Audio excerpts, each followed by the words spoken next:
ആറട്ടന്റെ മുഖത്ത് നോക്കട്ടെ നോക്കി. ടർബോ റിലീസ് ആയപ്പോഴേ കുറെ ഭീഷണികൾ ഉണ്ടായിരുന്നപ്പോ ഞാൻ അങ്ങോട്ട് വെല്ലുവിളിച്ചു. മമ്മൂട്ടി ഫാൻസ് വ്യക്തിയാണ് ഈ ആറട്ടനെ തല്ലിയത്. അത് മഹാ തെണ്ടിത്തരമാണ്. കാരണം ഒരു കുറച്ച് എന്നെ ഡീഗ്രേഡ് ചെയ്യാൻ നോക്കാം. പിന്നെ ഡീഗ്രേഡ് ചെയ്യാൻ നോക്കിയാലും ഇപ്പൊ കാര്യമില്ല. കാരണം വനിതാ തിയേറ്ററിന്റെ ഗേറ്റിൽ ആലിൻ ജോസ് കയറില്ലെന്ന് അദ്ദേഹം അങ്ങനെ പറഞ്ഞാലും കയറണമെങ്കിൽ കയറാൻ പറ്റും. പിന്നെ നമ്മളെ ഇനി ദ്രോഹിക്കാണ്ടിരിക്കുക. സിനിമയിലും വർക്ക് ചെയ്യുന്ന ആൾക്കാർ നമ്മളെ ഗുരുവായൂർ അമ്പലനട സമയത്ത് തിയേറ്ററിൽ പോയപ്പോ തിയേറ്റർ ഓണർ ഇറക്കി വിട്ടു.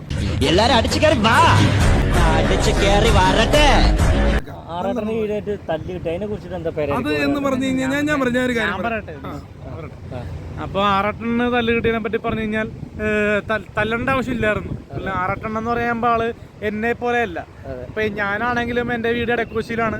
അപ്പൊ ഞാൻ വീടിന്റെ പുറത്തേക്ക് ഇറങ്ങുമ്പോ തന്നെ ഒരു പാഞ്ചി എന്ന് പറഞ്ഞ ചേട്ടനുണ്ട്. ആ ചേട്ടൻ പേരെടുത്ത് പറഞ്ഞ പുള്ളിനെ കളിയാക്കിക്കൊണ്ടോ. പാഞ്ചി എന്ന് പറഞ്ഞ ചേട്ടൻ എന്നെ പലപ്പോഴും ഹറാസ്മെന്റ് ചെയ്യാറുണ്ട്, ചീത്ത വിളിക്കാറുണ്ട്. അപ്പോ അതേപോലെ ഞാൻ അങ്ങനെ റിയാക്ട് ചെയ്യാറില്ല. ഒരു ചേട്ടനെ വീട്ടിലുള്ളൊരു ചേട്ടനെ. അപ്പൊ ആ പുള്ളിയൊക്കെ എപ്പോഴും ചെയ്യുമ്പോ ഞാൻ പ്രതികരിക്കാറില്ല. കൂടുതൽ പ്രതികരിക്കുക അവസ്ഥ തന്നെ പ്രതികരിക്കും പോകും. പക്ഷെ ആറട്ടണിന് പെട്ടെന്ന് ചിരിച്ച് മുഖത്ത് നോക്കി ചിരിച്ചു. അത് പോട്ടെ. അപ്പൊ മുഖത്ത് നോക്കി ചിരിച്ചു. ആറട്ടന്റെ മുഖത്ത് നോക്കട്ടെ ഇങ്ങനെ നോക്കി.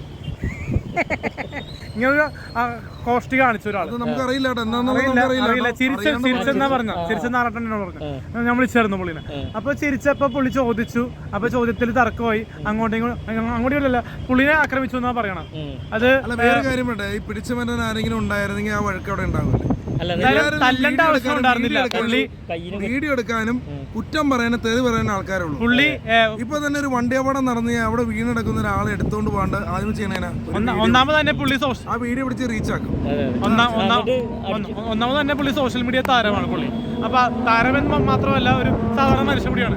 അപ്പൊ അങ്ങനെ ഒരു ആള് വട്ടോ ഭ്രാന്തോ എന്തെങ്കിലും പുള്ളിക്ക് ഉണ്ടായിക്കോട്ടെ, ഇല്ലെന്നുണ്ടെന്നോ ആൾക്കാർ വിഷയം. പക്ഷെ പുള്ളി അടിക്കേണ്ട പെനിയനൊക്കെ ഇങ്ങനെ പൊക്കി എടുത്തിട്ട് അങ്ങനെയൊക്കെ എടുത്ത് ചെയ്യേണ്ട ആവശ്യമില്ലല്ലോ.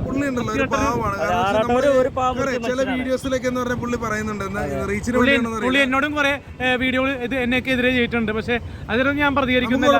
പുള്ളി ക്യാരക്ടർ അറിയാലോ. കുറച്ച് എന്നെ ഡീഗ്രേഡ് ചെയ്യാൻ നോക്കാം. പിന്നെ ഡീഗ്രേഡ് ചെയ്യാൻ നോക്കിയാലും ഇപ്പൊ കാര്യമില്ല. കാരണം അമൃതദ്വീപിലൊക്കെ അതിനെ കുറിച്ച് നമ്മളൊന്നും പറയുന്നില്ല. ഞാൻ പറയട്ടെ, ആറാട്ടനെ സംബന്ധിച്ച് ഞാൻ പരിചയപ്പെട്ടില്ല, ഒരു കുഴപ്പമില്ല. കാരണം നല്ല സ്നേഹമായിട്ട് ഇടയ്ക്ക് എന്താണെന്നറിയില്ല, പുള്ളി അങ്ങനെ കാണിക്കുമ്പോൾ നമുക്ക്. പിന്നെ ഇതില് പറയേണ്ടത് പേര് എനിക്കറിയാൻ പാടില്ല വ്യക്തിയുടേത്. പക്ഷെ ഗുരുവായൂർ അമ്പലനട എന്ന സിനിമയില് ജൂനിയർ ആർട്ടിസ്റ്റായിട്ട് അഭിനയിച്ച വ്യക്തിയാണ് ഈ ആറാട്ടനെ തല്ലിയത്. അത് മഹാ തെണ്ടിത്തരമാണ്. കാരണം ഒരു സിനിമയിൽ വർക്ക് ചെയ്യുന്ന ഒരു വ്യക്തി തല്ലാൻ ഒരിക്കലും പാടില്ല. പിന്നെയും പല സിനിമാക്കാര് അത് ആറാട്ടനെ പോലത്തെ വലിയൊരു നടൻ, ഒരു അത്യാവശ്യം സെലിബ്രിറ്റി ഒരാളെ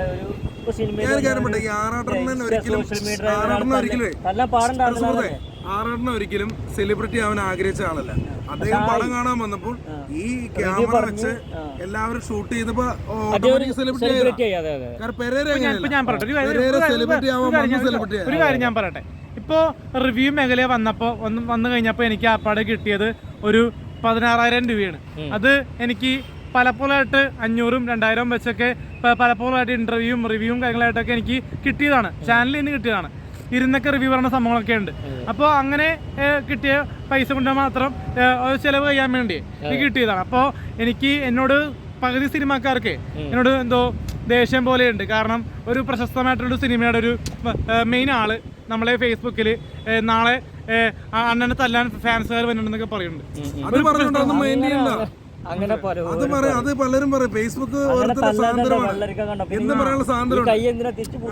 നമ്മൾക്ക് മനസ്സിൽ തട്ടുന്ന എന്തെങ്കിലും ഉണ്ടെങ്കിൽ തീർച്ചയായിട്ടും തിരിച്ചു പറയും. ഞാൻ പറയുന്നത് മനസ്സിൽ തട്ടുന്നതാണെങ്കിൽ തിരിച്ചു പറയും. ഞാൻ പണ്ട് പല ഡയറക്ടർമാരോട് നേരിട്ട് ഞാൻ ചോദിക്കാറുണ്ടായിരുന്നു. പക്ഷെ ഇപ്പൊ അങ്ങനെ ചെയ്യാറില്ല.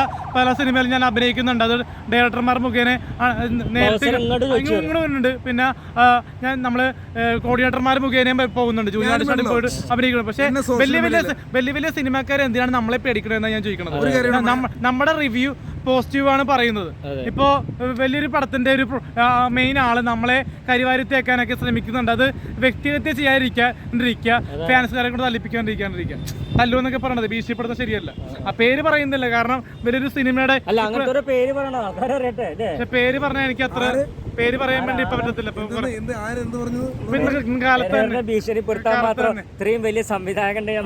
സംവിധാനല്ല, സിനിമയുടെ ഒരു കൺട്രോളർ എന്റെ ഫേസ്ബുക്കിൽ എപ്പോഴും സാധാരണ സിനിമയിൽ വർക്ക് ചെയ്യുന്ന ആർട്ടിസ്റ്റൊന്നും എന്റെ കമന്റ് ബോക്സിൽ കയറിയിട്ട് പക്ഷെ കമന്റിന് താഴെ ഒരാളിട്ട് കമന്റ് ഞാൻ പറയാം.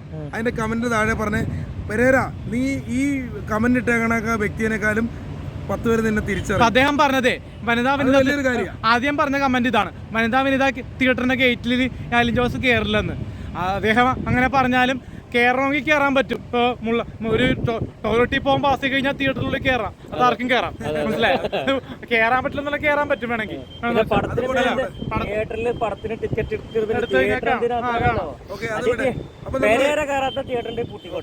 റിവ്യൂ പറഞ്ഞിപ്പോ വൈറലായല്ലോ, ഇനിയിപ്പോ റിവ്യൂ പറയേണ്ട ആവശ്യമുണ്ട് ചേട്ടാ. പെരേരനോട് ഇങ്ങോട്ട് പെരേരയുടെ സിനിമ മറ്റുള്ളവർ റിവ്യൂ നീ റിവ്യൂ പറഞ്ഞോ, നീ കണ്ടിട്ട് നിന്റെ ഫോണിൽ ഞാൻ ചെയ്യണം. ഇപ്പൊ എന്റെ ചാനലിൽ റിവ്യൂ പറഞ്ഞു. ഇപ്പൊ ഒരു വിവാദം ഞാൻ പറയാം. ഇപ്പൊ ഗുരുവായൂർ അമ്പലനട സമയത്ത് തിയേറ്ററിൽ പോയപ്പോ തിയേറ്റർ ഓണർ ഇറക്കി വിട്ടു, കാര്യമായിട്ട് പറഞ്ഞു ഇറങ്ങി പോകണമെന്ന് പറഞ്ഞു. അപ്പൊ മാന്യമായിട്ട് ആദ്യം തർക്കിച്ചെങ്കിലും പിന്നെ പുള്ളി എന്നെ ഭീഷണിപ്പെടുത്തി തിയേറ്റർ ഓണർ പോലീസ് വിളിക്കുമെന്ന് പറഞ്ഞപ്പോൾ ഞാൻ ഇറങ്ങിപ്പോയി. ആ ടൈം ഉണ്ടായിരുന്നു അല്ലേ? ഞാൻ കയറി വന്നില്ല, ഞാൻ വെളിയിലായിരുന്നു. അപ്പോ പിന്നീട് ടർബോ റിലീസായപ്പോഴേ കുറെ ഭീഷണികൾ ഉണ്ടായിരുന്നപ്പോൾ ഞാൻ അങ്ങോട്ട് വെല്ലുവിളിച്ചിരുന്നു. പക്ഷേ ഞാൻ വെല്ലുവിളിയൊന്നും ഏറ്റെടുത്തില്ല. പിന്നെ ആദ്യം ഞാൻ അങ്ങോട്ട് ഞാൻ വേറെ തിയേറ്ററിൽ പോയിട്ടാണ് സിനിമ കണ്ടത്. റിവ്യൂ ഇട്ടിരുന്നു സ്വന്തം പേജിൽ. ആ മമ്മൂക്കന്റെ കഥാപാത്രമായിട്ടുള്ള മമ്മൂട്ടി ഫാൻസുകാര് നമ്മളെ രാത്രി ഫാൻസ് എന്ന് പറഞ്ഞ ഗ്രൂപ്പില് ഗ്രൂപ്പ് ഒന്നും അല്ല, ഫാൻസ് എന്ന പേരില് കുറച്ച് ആൾക്കാരെ മമ്മൂട്ടി ഫാനാണ് തെറ്റിദ്ധരിപ്പിച്ച് വിളിച്ചു. രാത്രിയാണ് വിളിച്ചത്. അപ്പോൾ ഉറക്കത്തിൽ പെട്ടെന്ന് എനിക്ക് മമ്മൂക്കാന്റെ അതാണ് ഇതാണെന്നൊക്കെ പറഞ്ഞപ്പോൾ എനിക്ക് ദേഷ്യം വന്നിട്ട് മമ്മൂക്കാനെ പറ്റിയൊരു സ്റ്റേറ്റ്മെന്റ് പറഞ്ഞു. ഞാൻ പറയാത്തൊരു സ്റ്റേറ്റ്മെന്റ് ആയിരുന്നു, പറയാൻ പാടാത്തായിരുന്നു. ഇപ്പോൾ ഞാൻ സോറി പറയുകയാണ് മമ്മൂക്ക അറിഞ്ഞിട്ടുണ്ടെങ്കിൽ. അപ്പോ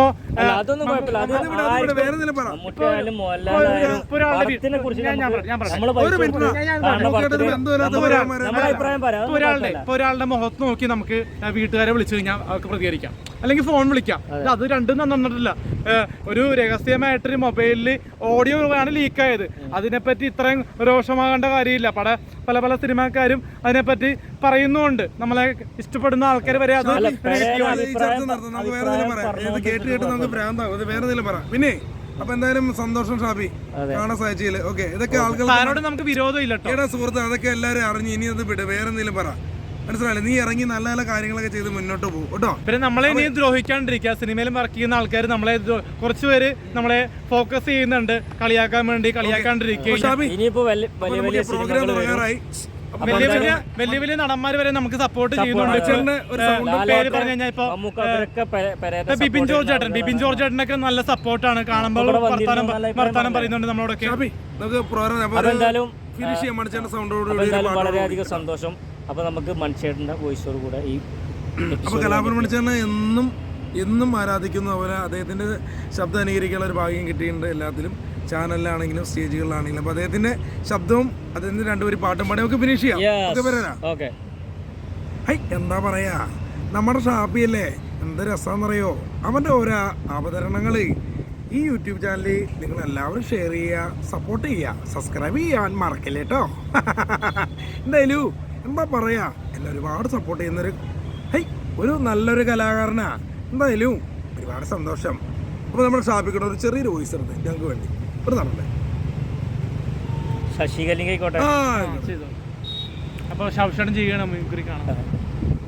എന്റെ പേര് രമണൻ. ഈ നാട്ടിലെങ്കിലും കാശിന് ആവശ്യം വന്ന ബോർഡ് യന്ത്രത്തിലേക്ക് വരും. ഞാനാണ് ഇന്നലെ പറയുന്ന കവൽക്കാരൻ.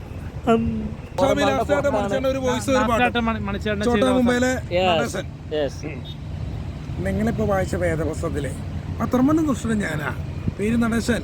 നിന്റെ മരണം കൊണ്ട് മനസ്സൊന്ന് പടഞ്ഞേക്കുമ്പോ നിന്റെ മകനെ ഞാൻ കൊല്ലും. 2 കുപ്പി കള്ളിൻ്റെ പുറത്ത് കൊച്ചിയിലെ ലോക്കൽ ഗുണ്ടകൾ പറഞ്ഞ വാക്കല്ല.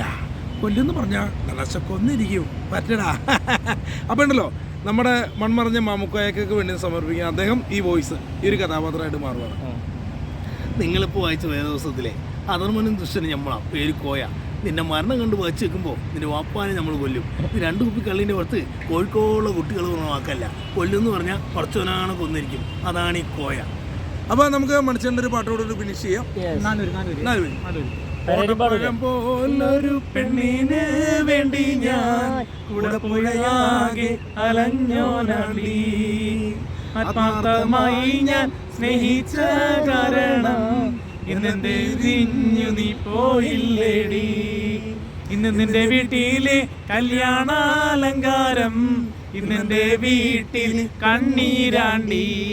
ഓടപ്പഴം പോലൊരു പെണ്ണിന് വേണ്ടി ഞാൻ ഓടപ്പഴം പോലൊരു പെണ്ണിന് വേണ്ടി ഞാൻ കുടപ്പുയ ആകെ അലഞ്ഞോനാണ്ടി. ഓടപ്പഴം പോലൊരു പെണ്ണിന് വേണ്ടി ഞാൻ കുടപ്പുയ ആകെ അലഞ്ഞോനാണ്ടി. Thank you Okay, thank you. Thank you Shafi. Thank U.